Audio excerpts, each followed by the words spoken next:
Yes, so we are on. So good afternoon. The sound is a bit loud, to be honest. So good afternoon and welcome to our 1 hour event on shaping the future of the European Union, a discussion on public good. So my name is Gregory Kless. I'm a senior fellow at Bruegel. I'll be moderating today's discussion. For those who are surprised to see me, I'm replacing Maria de Mercis, who organized this event. If Maria, you see us online, because Maria is sick, we hope you recover soon. So basically the idea of this event is to discuss what European public goods are, to understand exactly what's a European public good, and whether the EU should play an important role as a provider of those goods in the future. And if that's the case, how should the European fiscal architecture be altered in order to provide those goods? Should we radically change, for instance, the MFF after 2028, or should we use NextGenerationEU as a template for a permanent instrument to provide those goods? So to discuss this important issue, I'm delighted to welcome three great speakers that will be able to reflect on this topic from different perspectives.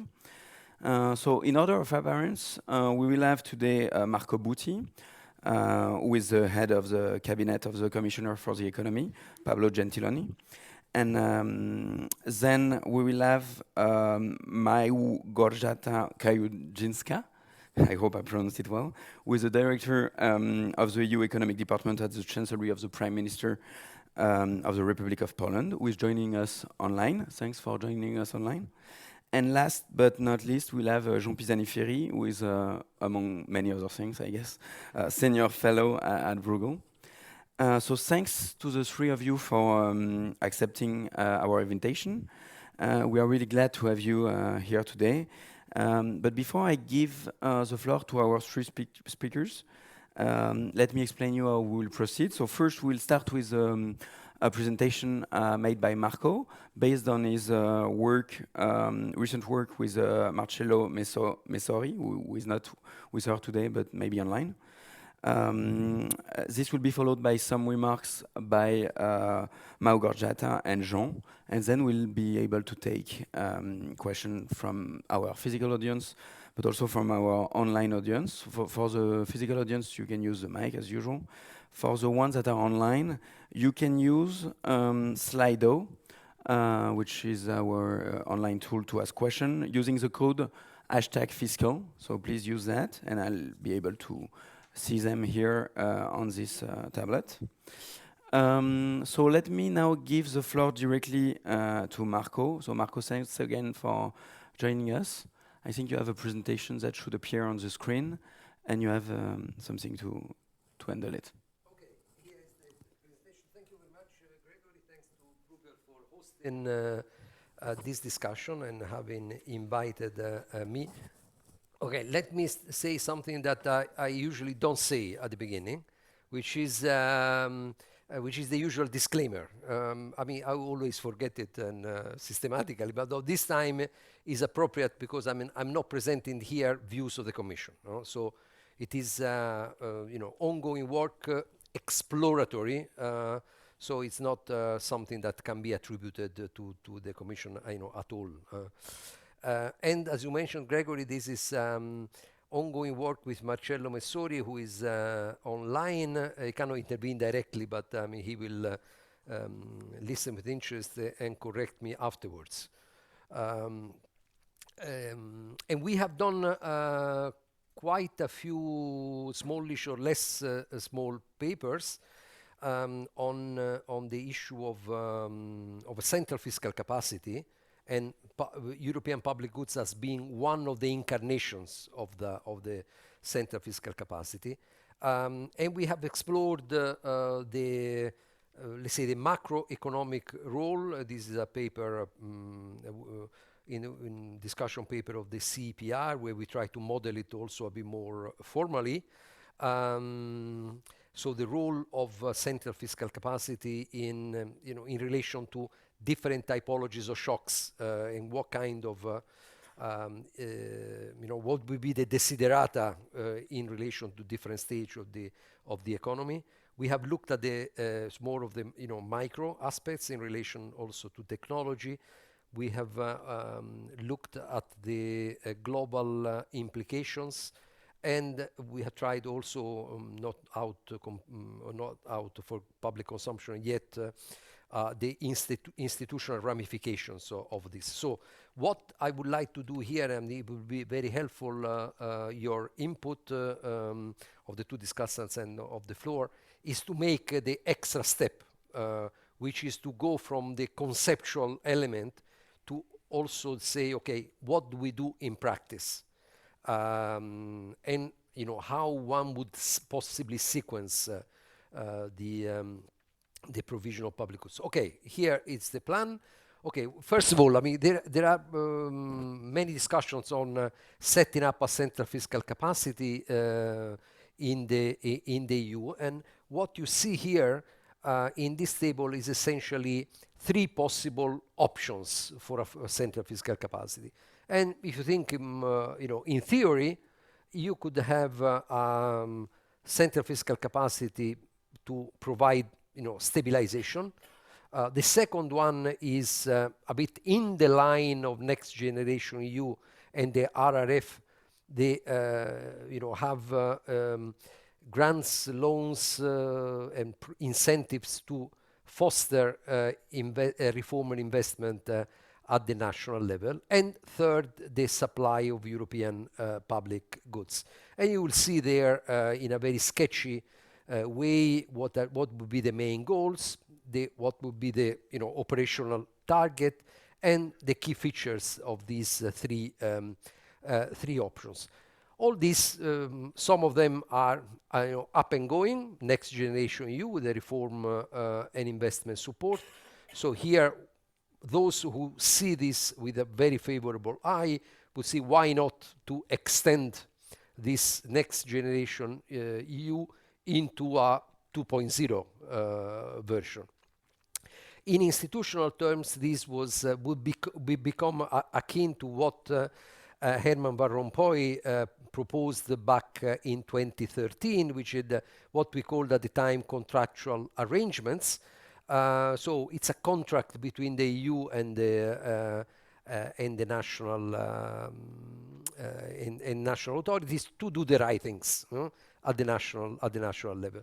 There was an opening of Germany, Mrs. Merkel at the time, but then for reasons which were a bit of, let's say, a conjunction of the opposites, the idea was dropped at the end of 2013. It did not fly because, I mean, those on the giving side did not want really to commit adequate budgetary resources, so it became a very slim and not particularly financially relevant amount. And second, those on the receiving end feared the excessive intrusion on the part of the EU institution in national affairs. So for both reasons, this did not fly.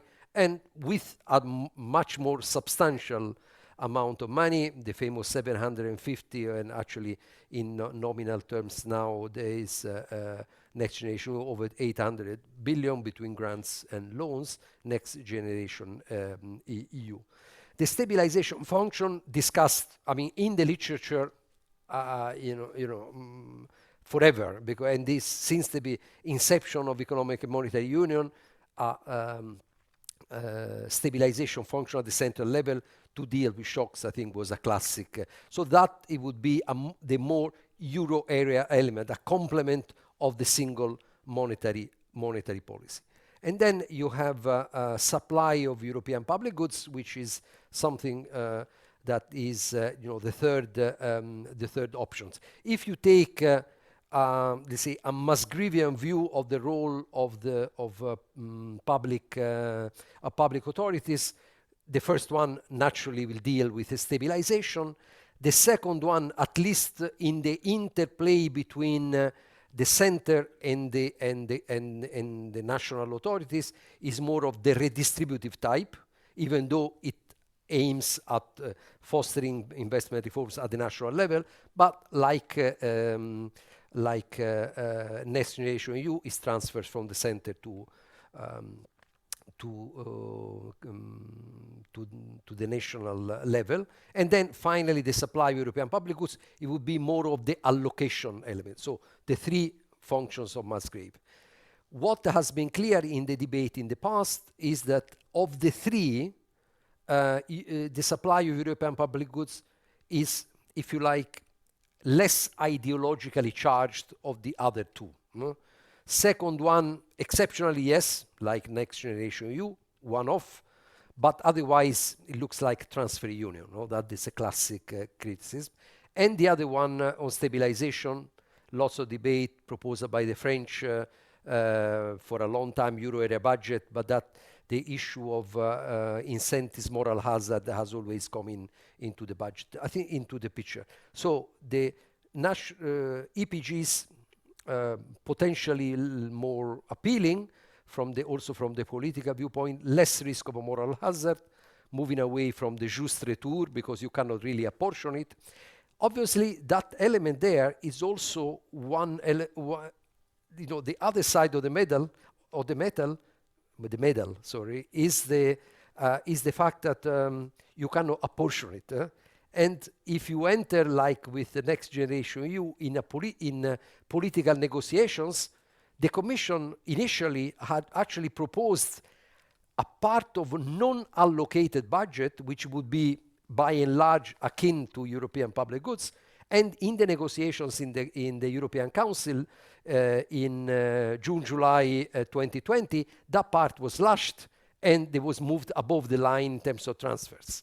So actually over 80 billion moved from a European dimension to the national dimension. There, the political incentives, I think, rather clear because you can go, I mean, for the frugals or those who are not particularly keen in doing the, supplying the budget, it is the envelope is the same, and the other, the more the receiving end, they could go back to the national capital and say, we want more money than, because the EPGs you cannot. So this is the, let's say, the state of play. So what are the EPGs' characteristics and financing? In principle, it would be projects implemented at European level.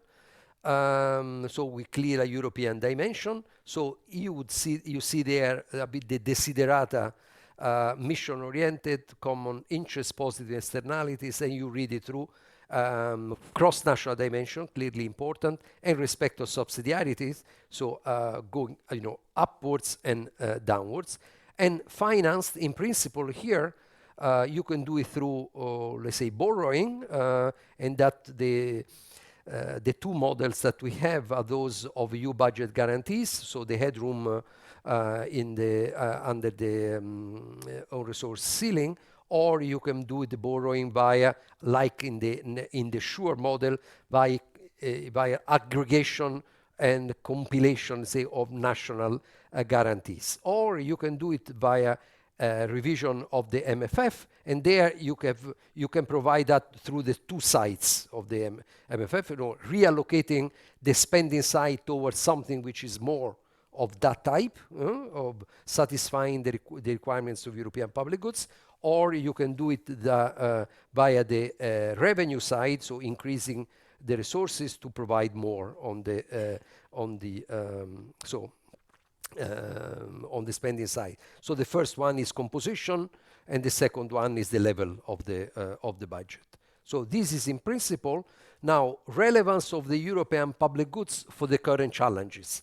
I mean, if you think about the challenges, and I'm not going to dwell on this in the detail, but challenges of that we have in front of us now, 2023, possibly 2024. I think I figured out here essentially four overarching challenges dealing with stagflation, moving out of an expansionary monetary policy actually from QE to QT, and while preserving financial stability, so dealing with the risk of financial fragmentation. Then delivery on the twin transition, that is clearly in the light of the events, war, energy crisis, it's of utmost importance. And then finally, what has imposed itself as a key political trigger is the competitiveness challenge and the response to the US Inflation Reduction Act. As so what to do there while preserving, they say, the single market. And I put EPGs at the end, and I've tried to here to argue the kind of rationale how the EPGs would help to address these four major challenges. On the twin transition, I mean, there is now let's say the revamping of the RRF, Repower EU now just been agreed. The point there would be not to fall in the same trap as simply doing things at the national level. I think the issue of transnational projects would be key in delivering the twin transition. On the financial fragmentation, experience of NextGenerationEU back in spring 2020, the confidence effect of doing something together, I think, would be major. If you talk to financial or to portfolio managers, I think it would be, you have a lot of benefits by showing that we have the same direction and by agreeing on European public goods. And I think it would help also to complement and to avoid the risks of internal market fragmentation by doing more at the national level, at the central level, rather than leaving it essentially to state aid, which we know is a huge risk.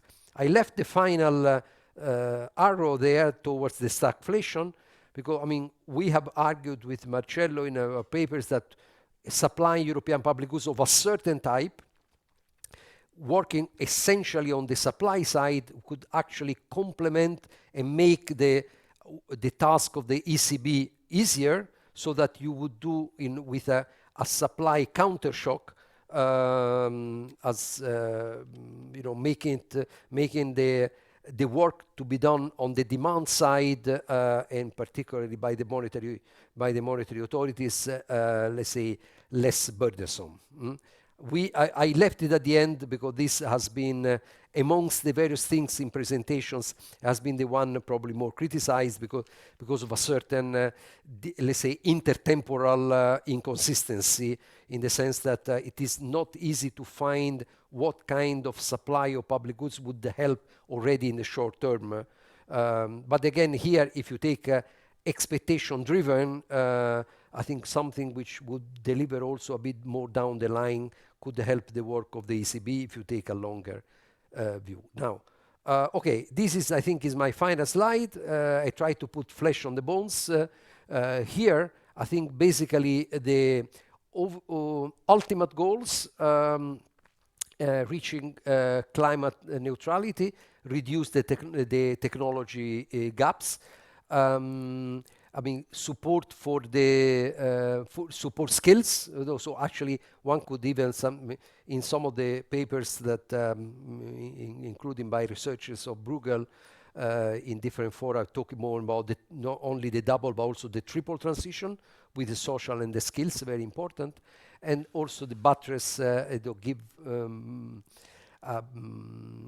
grips to the strategic autonomy. So the double transition, and then the areas here are those that have have come through in what I have said so far and what you see in the debate: energy infrastructure, competitiveness, clean tech. I think you can move there also the raw material, which is becoming clearly a priority. R&D skills, a health system, considering the what is behind us. What are the possible vehicles? And here I've indicated what is already in the picture, what is already part of the current situation.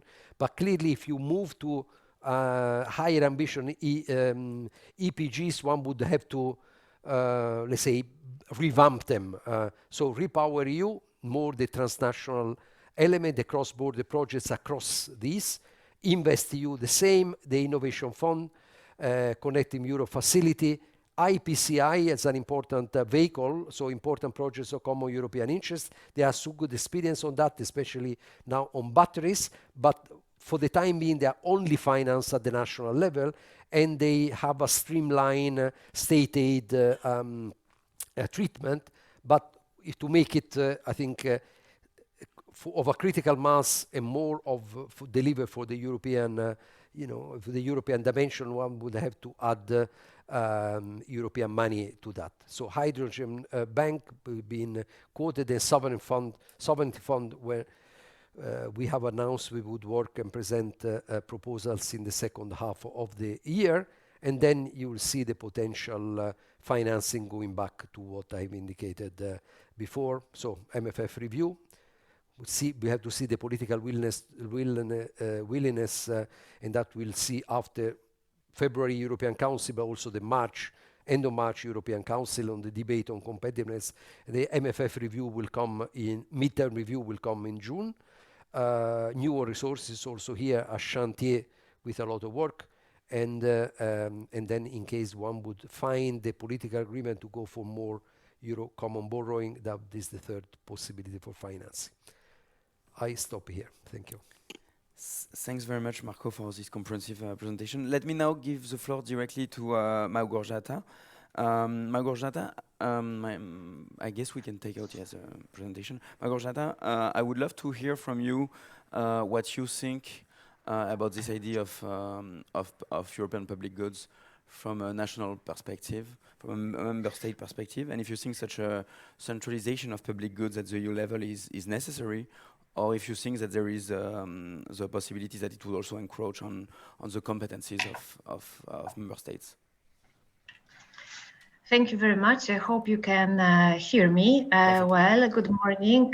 Sorry, I was not able to go to Brussels, but I had some other arrangements that kept me here busy in Warsaw. But thank you for the invitation to take part in this debate. As was already said, the debate on the European public goods is not a new debate, and it is not a new debate in the context of the EU budget. So first, I want to make references to the previous negotiations to build my case. So I hope you remember, but the term of the European public goods was rebranded and re-entered the MFF negotiations under the name of the European added value. It was happening at I would say at the very end of negotiations of 2014-2020 financial perspective. And what we can see that there was no strict definition what the European added value meant, but it was broadly, I would say, understood that the EU expenditure is of the European added value if it is done in the common interest of the EU as a whole or all member states. So very often transnational effects of the EU expenditures were mentioned. And I think it was also expressed in Marco's presentation, the transnational effects as one of the elements of the European public good. But what it meant in practice? In practice, it's meant that there was a pre-assumption made that centrally managed instruments, which means the instrument managed by the European Commission, were more effective than instruments in the shared management. So it put a lot of pressure and a lot of scrutiny under the shared management instruments. What happened next? Next, the Dutch presidency, they tried to relaunch this debate again. During the Dutch presidency 2016, but in fact it didn't really happen. But what was left in political debate, there was a group of friends of better spending. But from what I see, this group was much more concentrating themselves on cutting spending rather than quality of spending.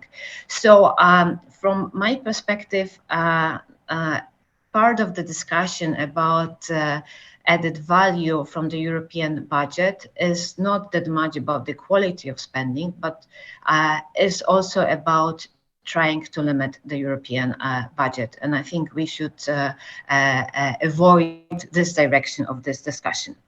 Then what happened in the negotiation of the current financial framework, MFF 2021-2027? The European added value was not that much present in the political debate. And I believe that it happened because the European Commission, this European Commission had a very well defined political objectives of dual transition. Climate and digital transition. And these are the leading objectives of this commission. And although, as I said, there was no political discussion about the delivery of the European public goods through the MFF, and it was for sure not the official criteria to set the priorities for the spending instruments. To some extent, however, spending areas that fall under the understanding what the European public good is or what the European value is, were at the core of the European Commission proposal. And I think this is the case of the climate spending, digital spending, migration, security, and border protection. And how was it reflected in the European budget? It was reflected in two ways. First, it was reflected in the allocation resources to dedicated instrument. And in many cases, this allocation were much, much greater compared to the previous financial perspective. But there was also a marking of certain objectives, spending objectives in the cohesion policy, as well the horizontal proofing, horizontal climate proofing, of course, in all instruments. And now I would like to give you a couple of examples. We have a number of budgetary lines that are completely new in the current financial framework, or that have been substantially upgraded financially. I will start with RRF, Recovery and Resilience Facility. Of course, I mean, technically, it is not within the MFF, right? It was created, of course, first of all, to mitigate the economic and social consequences of the pandemic. But it has other objectives as well. And there is objective of be better prepared and be resilience, be better prepared for the challenges and opportunities of dual transition. And so here we have a new instrument, and another new thing is in this instrument is the financing of reforms, something that was tried before, really never happened in such a scale as it's happening now in RRF. So something completely new. The second example I would like to give you is Frontex. Frontex, which was, let's say, upgraded in the context of migration, previous migration crisis, 2014 migration crisis. So on this ground, there was a decision made that we need European uniform services to assist member states with illegal migration, with returns of illegal migration. So we need significant need to increase the staff of the Frontex. So the number set for the increased staff in Frontex for 2027 is 10,000 people. So what we can see today? Today, we can see that the assumed level of employment for 2022, 6,500 staff has not been reached. We've reached only 2,000 last year, and we are still discussing the problems with migration in the European Union and the problems with illegal migration, and still member states have to deal with those returns.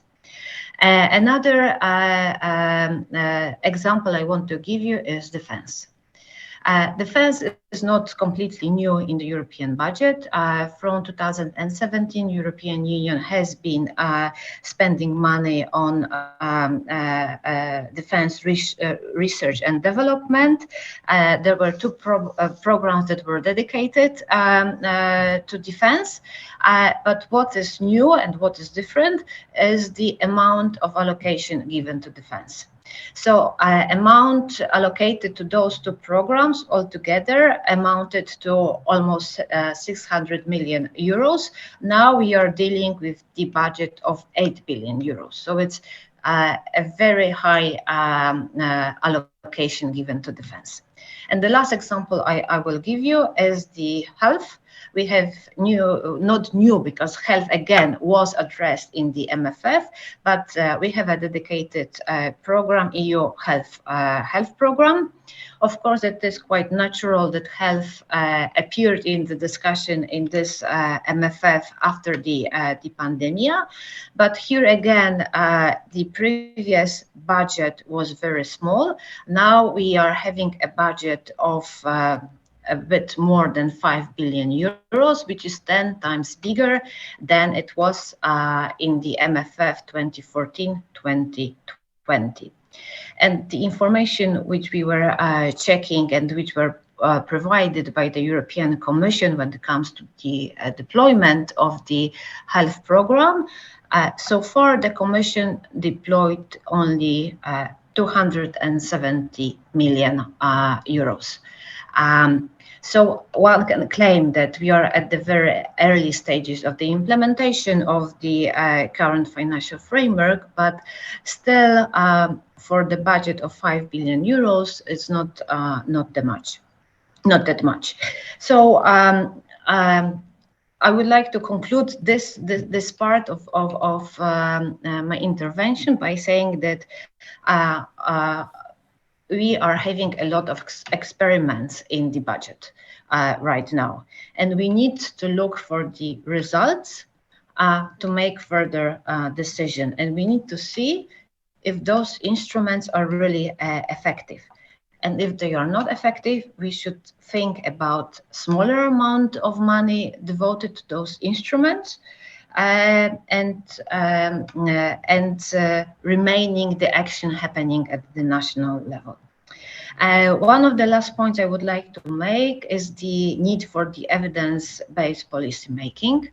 I think that there is a need to have the evaluation of all instruments in the budget, Now, shared management is very much evaluated and is very much under scrutiny, but still the reality is that the Commission proposal on MFF is put long before evaluation of the result of the implementation of the previous financial framework is being tabled.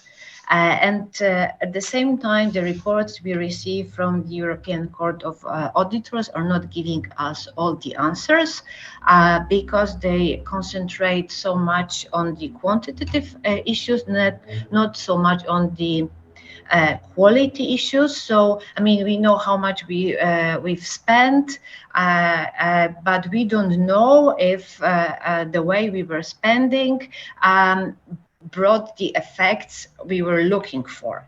And these reports do not give us recommendation of the effects and if those effects are in fact in line with the political objectives.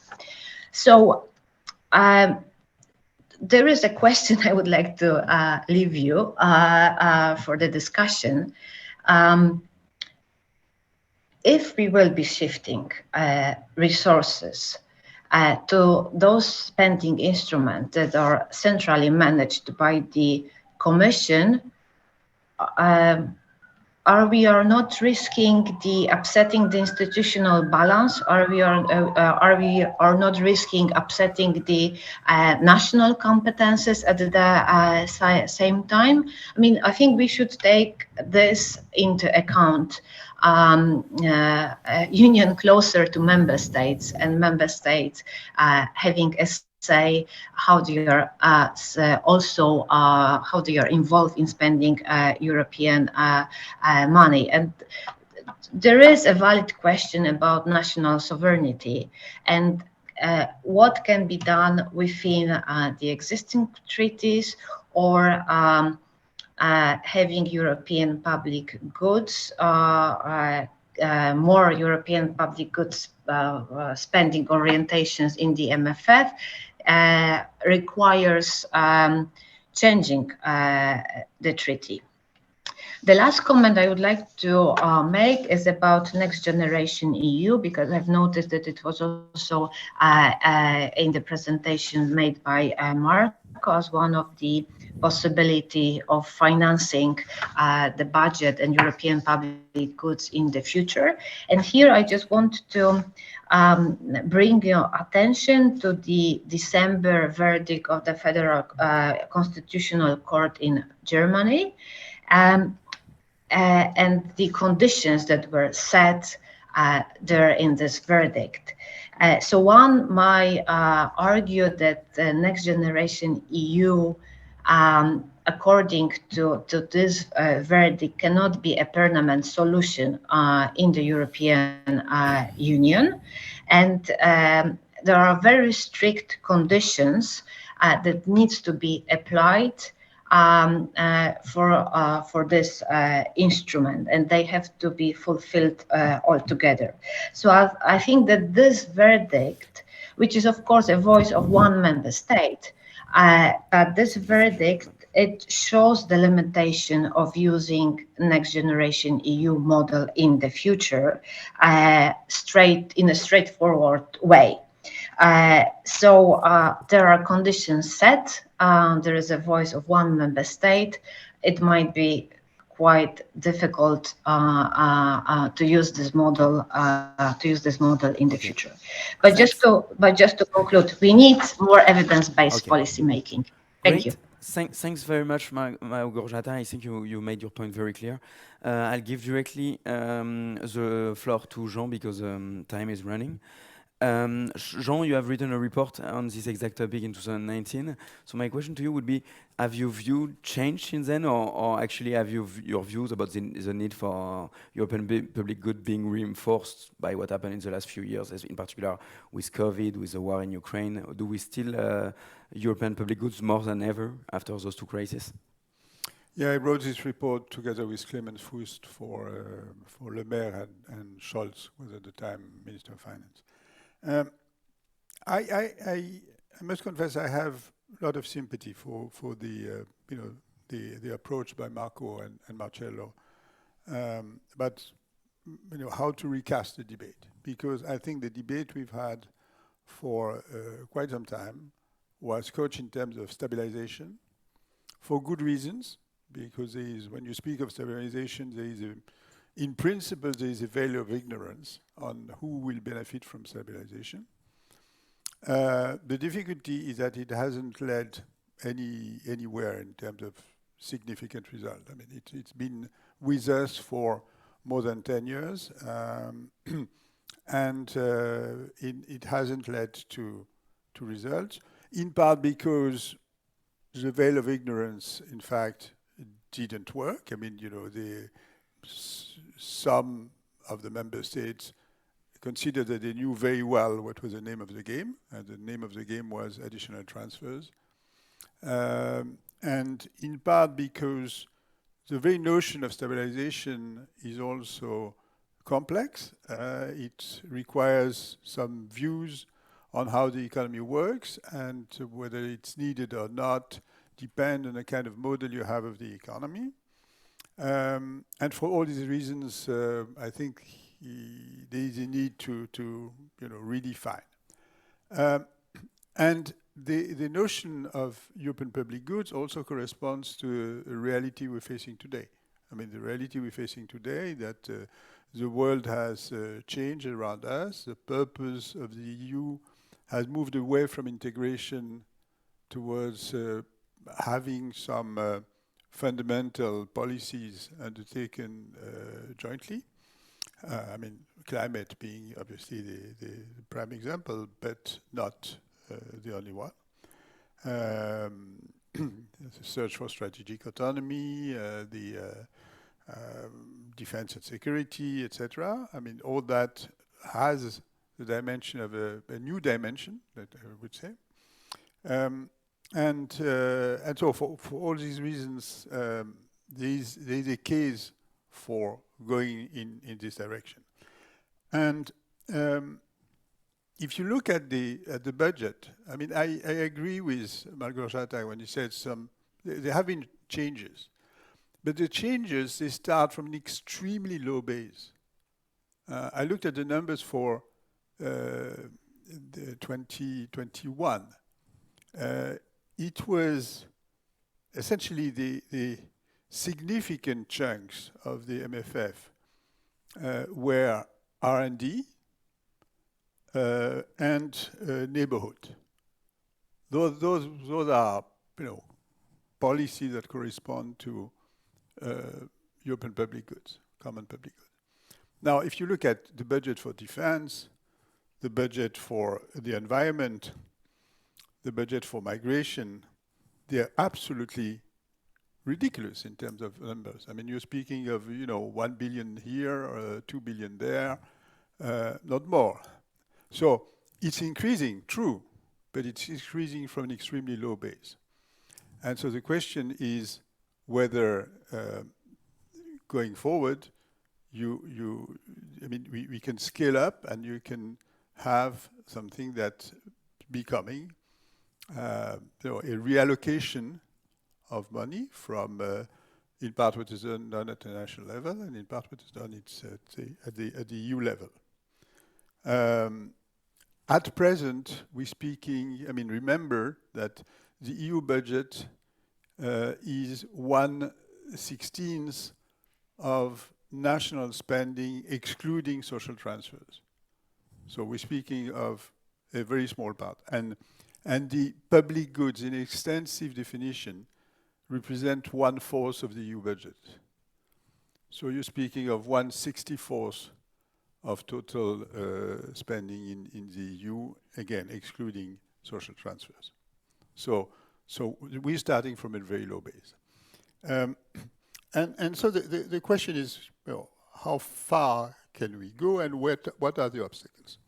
So the obstacles are in part what Malgorzata told us, we want to see the results. We want to check, we want it to be evidence-based. The question is whether this requirement, which is completely understandable and legitimate, can match with the requirement of speed and transformation as emphasized by Marco. Because Marco told us we've got to move fast. The world around us is changing fast and we've got to move fast. So that's perhaps the first question. The second I would have is the existence of disagreements on substance. There's not only the need to sort of, see that the proof of the effectiveness is in the delivery. It's also that there are disagreements on substance, on energy, for example, on the strategic outlook. Different member states have different perspectives. It is striking that energy, which is a sort of a single market for energy, would in principle be a very strong asset for the EU because it would diversify supplies, it would ensure security of supply in a situation where each and every member state is vulnerable in its own way. Now, it's proving very hard to build this this market, single market for energy. And it has been hard for a very, very long time. So I'm saying here that it's not because there's an obvious European value added that it's easy to do. I mean, you have to deal with past dependency, and you have to deal with entrenched preferences at national level. Third difficulty, the question of the distributional impact of the provision of European public goods. I mean, you don't have a veil of ignorance, so you know somehow who will benefit from this or that category of spending. You know that, you're speaking of border control. Obviously, countries that are completely inside the EU have only EU neighbors. They don't consider that border control is a priority for them. So border control means it's a priority for those who are at the front line. And for all decisions, there is a suspicion somehow of who will benefit. Let's take another example in the field of innovation and digital. There's a lot of talks about DARPA, about the European DARPA. Very good case for it. What is a DARPA? DARPA is a fund of the US government, and the quality of DARPA is that they are able to kill projects that don't work very fast. They have a time window, and if at the end of this window project hasn't delivered, they kill it. Now, in the EU, we know what it would imply. We know that it would mean that it's exactly the opposite of what we've done with the building of a space rocket. The space rocket in Europe consists of different segment, different element of the rocket being built in different countries, and this is a given. Now, there's a reason also because why we sort of we're losing the race, because Elon Musk has reinvented the rocket in his own way, and he's not the prisoner of such arrangements. Now, moving to European public goods would also mean that we should be able to sort of, take harsh decisions. And take harsh decisions knowing that they will have distributional consequences that are not desirable, or that are, I mean, it's not on distributional grounds, it's on allocation grounds. I mean, just to take, again, your sort of distinction, the Musgravian distinction, this means that those decisions have to be taken on pure allocation grounds. Are we able to do that? That's a big question. And finally, and this is not negligible, there's a question of the financing. We have been clever enough, or you have been clever enough, to invent this strange object in GEU, whereby they are in principle own resources. The own resources have yet to be identified, and in the absence of own resources, there is an agreement that member states will contribute to repaying the debt. And there is a possibility that, in fact, it's going to be postponed and postponed and postponed. This kind of trick cannot be repeated again. I mean, if we're serious about European public goods, you need to define financing. You need to define own resources. We are nowhere with the definition of real own resources. Nowhere.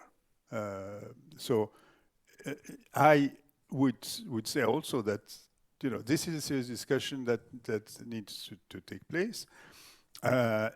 Either it's through increasing the contributions, or it's through finding new own resources, but it has to be defined.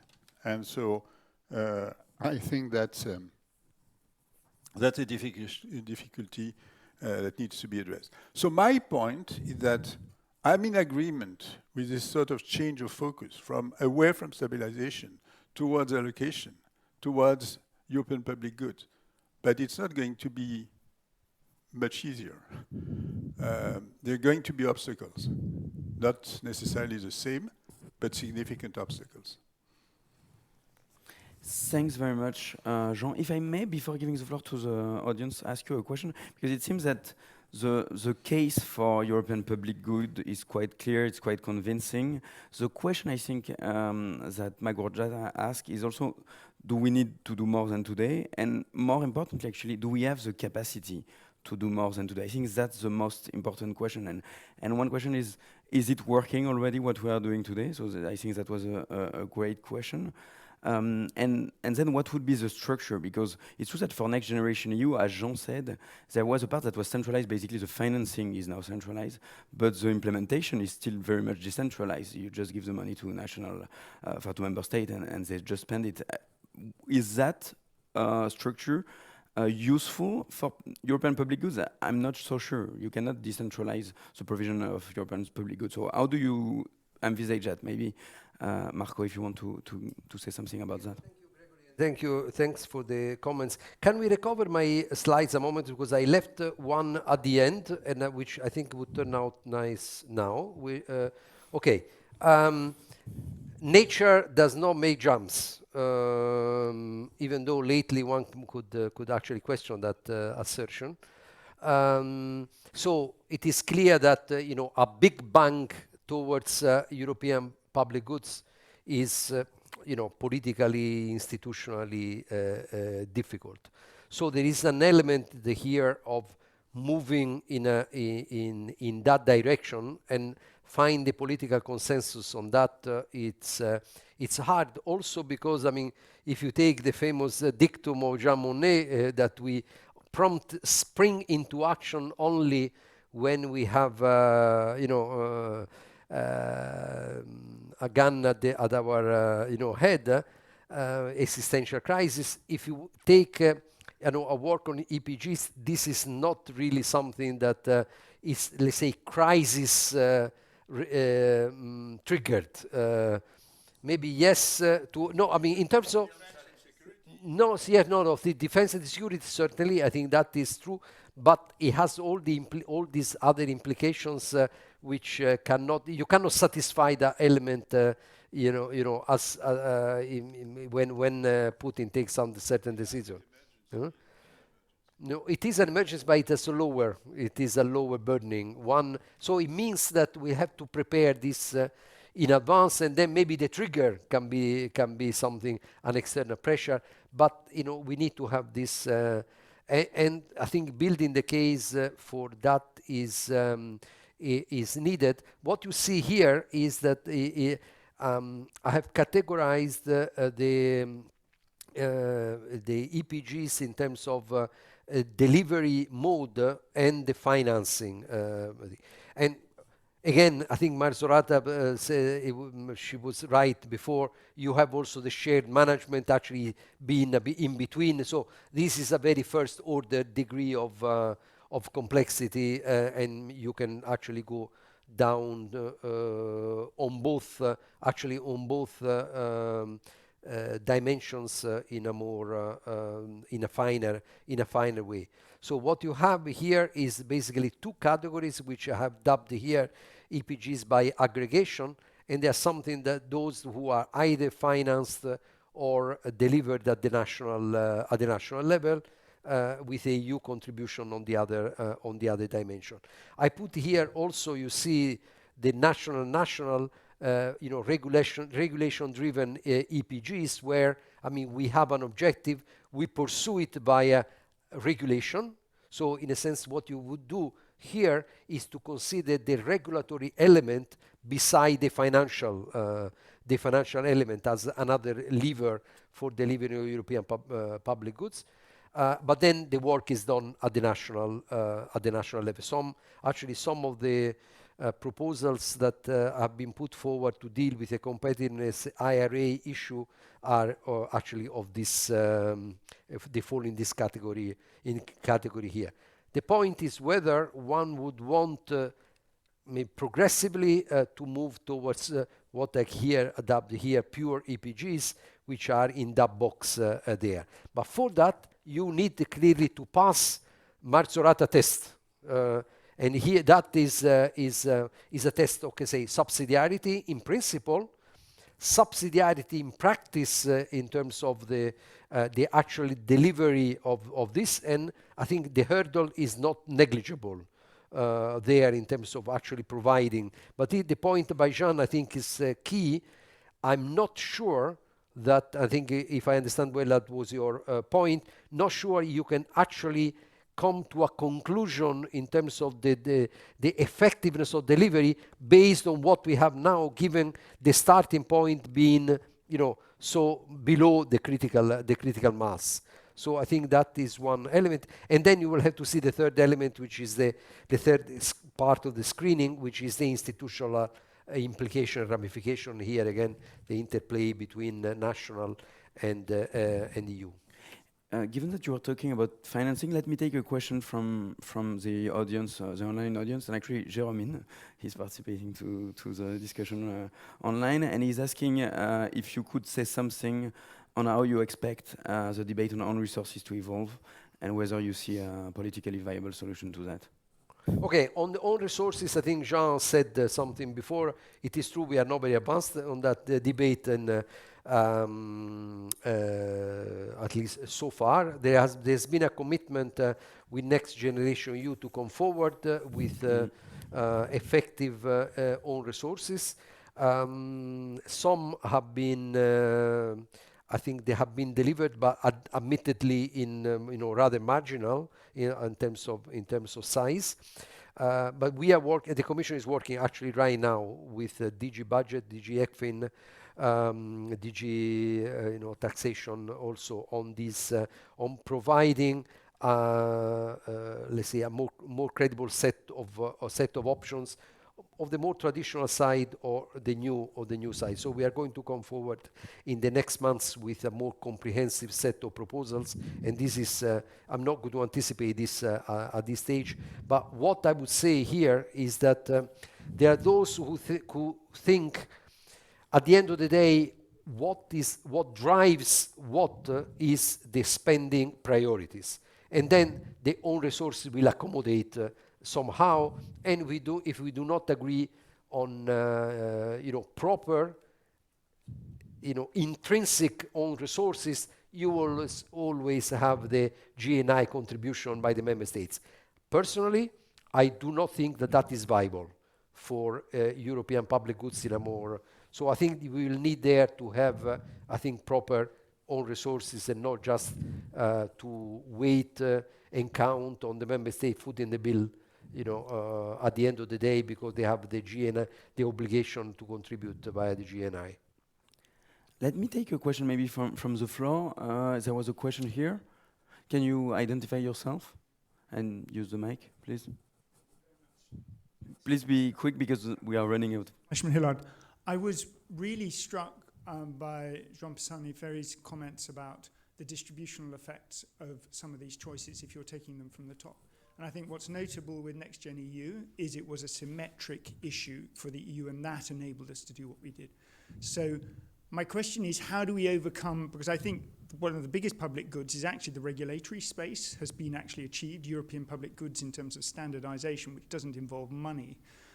How do we overcome public goods which involve de facto distributional effects and have to be decided ex ante? And I would note that on Marco's slides you mentioned as one of the funding opportunities you had own resources, you had MFF, and then you had EU-issued bonds. And I'd argue the EU-issued bonds ultimately need to be funded, so you probably need to come back to the MFF or to own resources. Thanks. Let's just take another one because we are really running out of time. A second one. And then I'll give the floor to the speakers. Sorry. Guillaume Duval from EAS.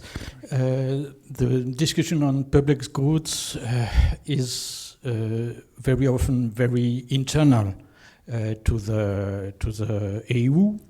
I would like to remember that NextGenerationEU has had a consequence. It was reducing the budget for foreign policy and defense at this time. That was what the Frugals wanted. And as you know, we have actually a very big problem with what is called global south.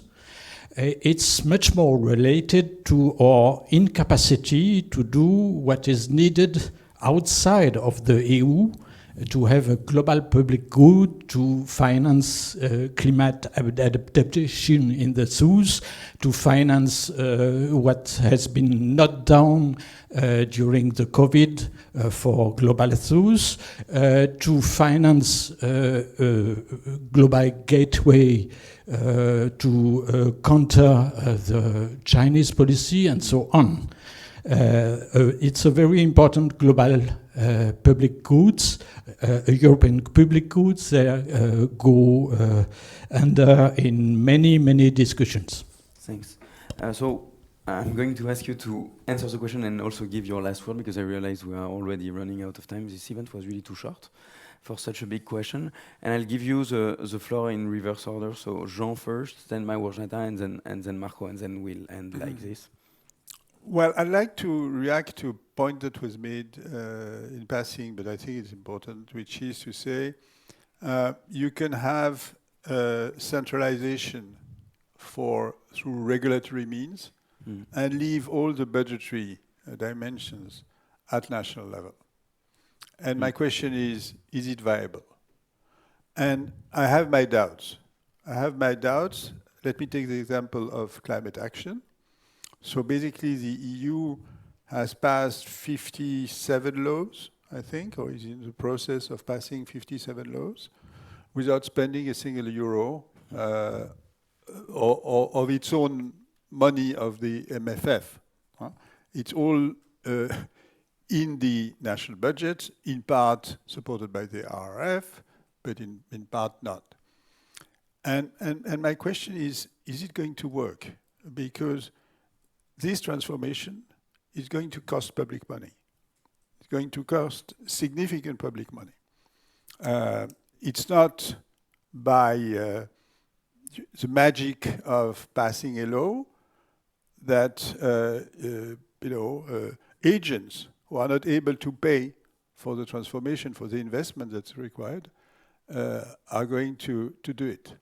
So my fear is that this balance between what's done at the EU level and what's done at national level is not correct, is not adequate.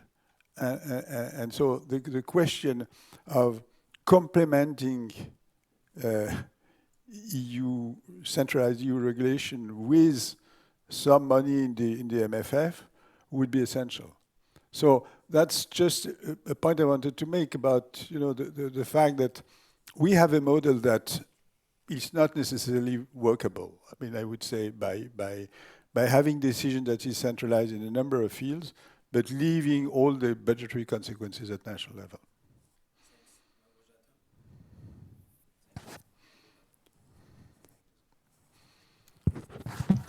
Thank you. I will just make quick final comments. I think it was good to be reminded that the size of the budget is really small, and Poland is for sure not a country arguing to have a smaller budget. We have a very strict group of member states that always would like to introduce more cuts in the European budget, but we cannot really forget that that budget at this time is really very small, and it's only one of the instruments EU has in its disposal. And when we are discussing the public goods, we cannot forget what is done at national level. And I agree with Jean that this discussion is going to be difficult. But as I mentioned, national competences will play a role. Of course, we were starting with a very low level when it comes to defense. But we cannot forget that members of NATO, they have their targets. We should be meeting them. Poland decided to go above the NATO targets and devote more money from the national budget to defense in previous year, this year, and the years to come, because of having the war just over our border. And I think I'm quite sure that we would like to keep those competences at national level as well when it comes to the finances. And it would be very difficult to imagine to shifting all those competences when it comes to defense to the national to the European level and having it only financed from the European budget. It would be a very difficult discussion, and we cannot forget about NATO here. Thank you. Thanks very much, Marco. Okay, no, final word. Thank you very much, first of all, for the comments and the questions. I mean, I came into this debate as as work in progress, very much to shape up what we are doing, and I would really wish also Bruegel would continue in this line of research and study. Three very quick points. One, I think it's good to put together and to look at the coherence between the financing and the regulatory elements. I think we should look at them together. I think this is important, and a lot is done. I mean, so Europe allegedly, maybe before the war, ruled the world by regulation. I think but having a coherence between the financing and the regulatory is important. So screening it out through that angle is useful. Second element, again, we are not going to have a massive jump in the EU budget, all of a sudden. I don't think that is feasible. We can certainly make the case for that, but I think it's more, it's evolutionary as always in the EU, even when sometimes history pushes us from the back. And here I think it's important to look at, to reconcile also the different perspectives, to look at the vertical coordination between what we do at the European level, what we do at the national level. So and this is a bit the inspiration of Versailles summit of last year. I mean, if you agree on the key strategic priorities, then you will see who does what to deliver on that. And sometimes in this case, with this vertical coordination, even a relatively small top-up at the European level could actually optimize the impact of what is done at the national, a national level collectively. So the horizontal coordination, I think, buttressed by the vertical coordination. And then, okay, let me throw the heart, to the future, and biting the bullet on the composition of the EU budget beside the size. If one would have a clear, a free hand, and we will lock Jean Marzorata and myself in a room and ask him by the end of the day to come out with a rational EU budget responding to the current priorities. I think we will be able to do it, maybe with a bit of difficulties, but at the end of the day, we'll be able to do it. And I think I would organize it, ideally, around two big priorities. One, or say better, two big delivery modes. One would be a NextGenerationEU plus, so all the elements which are in the budget of redistributive nature and transfers to member states, and there are several dispersed all over the place. I think making it within, coherent with the NextGenerationEU objectives, but also so delivery mode, I think would be the rational thing to do, in my view, long term. And the second one would be for those that are not allocated, even though having allocation and distributional implications, but not allocated under the big, European public goods chapter. And then obviously we would need the adequate own resources. But I think having these, two big chapters rather than saupoudrage across, many different and small below critical mass projects, I think would be preferable. So if you put that as a benchmark, then you walk back and you see whether that would be could be delivered eventually or not. Great. Thanks so much. I think we could continue this conversation for hours, but I think actually we will continue this conversation. This is just the start of the discussion. All of you ask a great question, and now we need to answer those questions. So it's a great work program for Bruegel in the next few years. So let me again thank you very much to the three speakers for participating to this event today, and also to the audience for coming. And see you soon. Thank you.